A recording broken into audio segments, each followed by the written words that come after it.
What's up everyone, this is Marky2200 here and welcome back to my Need for Speed testing series, where today we'll be ranking the top 30 cars from the stage 3 speed video along with 9 bonus cars and retest them and re-rank them with stage 4 parts. Like the previous stage 2 videos, we're also going to be using manual with clutch, wide body kits and spoilers. Also, we're going to use NOS. In the stage 3 speed video I used NOS 3 times on 3 specific places for all the cars. I'm going to use NOS 2 times. Reason being is so that cars that have more power gain a bigger advantage. And as always, the cars have been tuned properly. Tunes of all the cars are in a Google spreadsheet file, which you will find in the link in the description down below or in the pinned comment. With that said, let's look at what our first bonus car is, and that at number 39 we have the Nissan 240 SX. Boy oh boy, Ryan Cooper is not going to be happy about this. I just wanted to know how good the 240 SX, the starter car, would be for stage 4. And lo and behold, it did do quite alright because it was 10 seconds faster in stage 3. Then at number 38 we have the Honda Civic, and the Honda Civic has a very hard time off the line due to it having no traction at all. It has got good power, but it loses a lot of speed during cornering. It has a huge improvement though over its stage 3 time, so that's something to be said. Then number 37 we have the Dodge Charger, and the Dodge Charger was somewhat decent in the classic muscles. The suspension is among the worst, it has no downforce at all, but it is more stable than I thought, and the power is definitely there. It's not terrible, but it's not great either. Then number 36 we have the DB9, and the DB9, I mean, it's a bit unstable with a regular tune, so we stiffen the front ARBs and soften the rears for more stability. Speed limit though at 370 km/h, so that doesn't help. Then at number 35, quite surprisingly, because who expected this from a Corolla?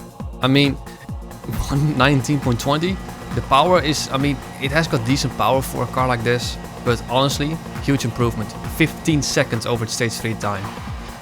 Number 34 we have the Ford Mustang, which it is incredibly stable and it handles absolutely beautifully, so it's definitely a good safe car, but the power, I mean, the power isn't really there. Then number 33 we have the Lamborghini Gallardo, and quite simply it's just insanely down on power. There is also a speed limit of I think 394 km/h, but honestly that is pretty much nothing compared to the top speed of 403, but it's just down on power. Then number 32 we have the Veyron, and it is such a shame this car can't be upgraded or tuned. Suspension bottoms out on the banking, and while it does have an extra 5 km/h top speed compared to all the other cars, it just doesn't help. Then the Audi R8, I mean, the power from this NOS is insane. From 1st to 5th is easily doable. However, once again, just like the Aston Martin, it has a top speed of 370 km/h, which is a genuine shame. Then we have the Dodge Challenger, and the Dodge Challenger, I mean, it handles like a typical muscle car. It is very powerful enough, but not enough to give it that top speed. It handles, you know, heavy, but you know what, for a modern muscle car, it's quite alright. Then, at number 29, we have the BMW E92, which, and this is something that's a bit of a trend. It is slow off the line, just like the Honda Civic, not nearly as bad as Honda Civic though, but it has got some power to keep it at top speed. And this is the thing with keeping the power at top speed, because we're coming into the territory, you know, stage 4 parts, they're insanely powerful, engine, drivetrain and turbo.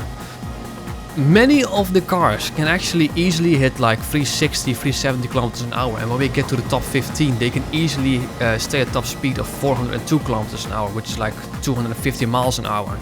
So when most of the cars can actually achieve the same amount of top speed, now it becomes a question of how quick is the car off the line? How much speed does it lose in the corners? Is the suspension quite good to not bottom out? Because you'll be surprised at the top 5. Here at number 26 though we have the Speed King, and the Pontiac GTO did so much better than I thought, though it has a very drastic tune and the tune is as stable as possible. But the power is amazing and it doesn't bottom out at all. So get a good stable tune, the tune is in the description or in a pinned comment, try it and you'll be surprised how good it is. Then we have the Golf, and the Golf is very powerful, but like many cars, it has trouble off the line and loses quite a bit of speed during cornering. Basically what I just said. And this is especially the case with the Golf, because it's a front-wheel drive car. There are 3 front-wheel drive cars in this list, but they easily have the biggest trouble off the line. And you'll lose a ton of time if you have that. It also is the same with some rear-wheel drive cars, but it's especially the case with the front-wheel drive cars.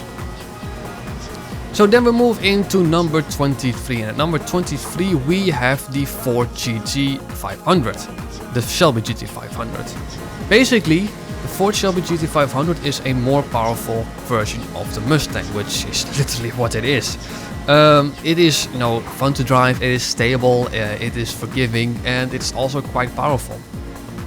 Then coming in at number 22 we have another front-wheel drive car, and it is basically the same as the Golf. Thing is though, the Acro Type R, it desperately needed that 6th gear. It was not even in top 30 last time, but holy moly, it is stupidly powerful. But like the Golf, it has a hard time off the line. Then number 21 we have the Viper, and the Viper, honestly expected it to be better. The power is good, but it's not close. It's not powerful enough to be near 400 km an hour constantly. Also, the suspension is terrible. The suspension, launch and handling are now the 3 main things with these stage 4 cars, because the power is definitely there with most of the cars. The power is definitely there. And also with some cars like the GT3 we have a speed limit, but that's just very unfortunate actually. Cars with a speed limit of under 400 km an hour can shake it. Number 19 we have the Mazda 3, and it just falls very heavily because look at this launch. It has such a hard time off the line. Starting in 2nd gear, and then in 3rd, then we can switch immediately to 6th, and then it has the power, and once it's up to speed, my god, it is so powerful. Yes, suspension is terrible, but it handles amazingly, and once it's up to speed, there is no stopping it. Then number 18 we have the SL65 AMG, and the SL65 it's overall a good car, but the power isn't amazing to the top tier cars. And the car feels very heavy and steers heavy, and the suspension is terrible. So like I said, the power can be amazing, but if it doesn't handle good, if the suspension is good, or if the car is slow off the line, then you'll lose so much lap time. Then number 17, here's the thing by the way. We're now close to the top 15, and the top 15 have now so much power that it just doesn't matter, because most of these cars can easily hit 400 km an hour on their own power. You really start to notice that with the top 15, top 16, starting with the Mazda RX-8. It is a real drive car, it has some trouble off the line, but once it's into 6th gear, once you NOS it, and once it's at 400 km an hour there, look at how it keeps it at 400 km an hour. Yes, steering wise it's not the best, and it's the same with the RX-7. The steering is good, but it's not top tier. The power is top tier, but the top 15, I would say the top 15 has top tier power. So it now all comes down to launch, handling, suspension, all that stuff. The RX-7 is an amazing car, but compared to the RX-8 it handles slightly worse, but has slightly more power and better suspension, and it bounces a bit. Then we have the 911 GT2, which is a very solid car, but like many cars it has trouble off the line, but once it gets up to speed it's very good, and that's the story with many of these cars. So the better the car can launch off the line, the better the lap time it has. Doesn't matter what power it is. Then we have the Aston Martin DB-R9, and the DB-R9, this is basically a show of how good the manual clutch is. It saves 0.8 of a second on a short track like this. Power wise it was already good, and the suspension is amazing. Then we have the Audi TT, and the Audi TT is just a very natural car. It's full wheel drive, so it launches off the line very quickly. The power is very good, it handles nicely, the suspension is okay-ish, but it can easily hit 400 km an hour, and that's what I love about this car. Then at number 11 we have the Pagani Zonda, which is quite surprising that it's so low on the list. It's not even in the top 10, but just look at how bad it launched off the line. Traction control has to kick in very, very heavily. And it doesn't matter if you have traction control enabled or disabled, because if you have it disabled then you just spin the wheels out uncontrollably. So it's better to just keep traction control enabled. But because of that, and because the power was already insane, it didn't improve its lap time that much, because it still has the same amount of power as it has in stage 3. You know, it can easily hit 400 kilometers an hour. That didn't change that much, but launching it off the line it's difficult. With the Evo 10, I mean, it is 4-wheel drive, so it launches quicker off the line, and the power was already insane at stage 3, so you can't improve much on that. Then, coming in at number 9, we have the Nissan GT-R Proto. And the GT-R Proto, the power-wise, it is really good. It's just insanely good. But the steering is somewhat heavy, so you lose speed during cornering. And suspension is bad, but not terrible. As you can see, it's scraping just a little bit off the banking, so that's alright. But the speed is amazing, the power is amazing, and that's the thing with most of these cars. Then number 8, we have the Lamborghini Murcielago, and the Murcielago is an overall very powerful car, but many of the cars at this tier are. But this Murcielago loses a lot of speed during cornering, and that's just a big factor for these lap times. I mean, the suspension is okay, but the power is insane, but many of the cars at this tier already has enough power. But you know, it's just that loss of speed during cornering. Then number 7, we have the Ford GT, and the Ford GT is dangerously unstable. It's pretty much suicide, and I needed genuinely a lot of attempts to get a clear run. And that's just because the suspension is very twitchy, it's unstable, and it's a ferocious animal. The power is insane, but I cannot really recommend this car because of its unstableness. Then number 6, we have the Porsche Carrera GT, and I would say we're now getting into like the absolute top tiers of cars. This car can keep its speed up at 400 km an hour during cornering. Suspension is good, it handles good, it's somewhat quick off the line. But there are a couple of cars that I would say are just even more insane. Going through this banking, you can see there's no bottoming out, which is very important on these cars, because bottoming out loses so much speed. Then probably the biggest surprise, I would say the second biggest surprise. We have the Audi S3 at number 5. The Audi S3 is pretty much perfect. Unlike the TT and the Audi RS4, this has so much power, so much grip, so much downforce, and launches off the line so quickly that it becomes near perfect. I absolutely adore this car. I knew this car was good, but I never knew this car was this good. A 6.3 second increase or decrease from stage 3 is insane. Now the most insane surprise, because we have the McLaren F1 at only number 4, and that's because of how, I wouldn't say it's slow off the line, but it's not amazing. Like the Master 3, it is so much slow off the line, but once it gets up to speed, it is insane. The downforce is insane, the grip is insane, the power is insane, but it's just that launch just, its wheels are spinning a bit. And here's the thing though, like I said previously, many of these cars can already hit 400 km an hour easily. So can the McLaren. It's just a matter of fact of how good are you off the line, how good are you during cornering, because let's not forget, the McLaren F1 is an insanely downforce heavy car. So when you turn, you lose quite a lot of speed. It's not like heavy steering, but you need to make the slightest steering adjustment during cornering. If you do a semi-big adjustment during cornering, you lose quite a lot of speed. Now, we had the Porsche 911 Turbo at number 3. Another big surprise is the GT3 RS at number 2. The GT3 RS has beaten the almighty McLaren F1. So did the 911 Turbo. Everything about this car is perfect. It's powerful, it's stable, it's grippy, it's great downforce, it's quick off the line.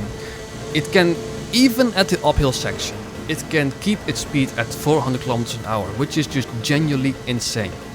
The improvement from stage 3 and a bit seconds is quite good. It's definitely more than the McLaren F1. But overall, this was quite an amazing car. But obviously, one had to be the best. And even though it was somewhat, I would say, not surprising. I mean, it's definitely surprising to me that the McLaren F1 wasn't at number 1. But if the F1 wasn't at number 1, the CCX just had to be.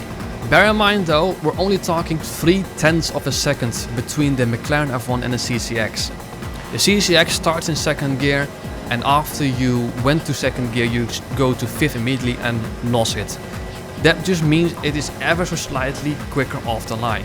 And the McLaren F1 the GT3 RS, the 911 Turbo and the Audi S3 can easily stay at 400 km an hour. So I would also say that the Koenigsegg loses the least amount of speed during cornering. It's the most stable. Bear in mind the suspension isn't great because when I go to the banking it will still bottom out just a little bit, even though with the suspension stiffness to the max, the ride height to the max, but it just doesn't matter. This car is so powerful, so stable, so grippy, it just doesn't matter.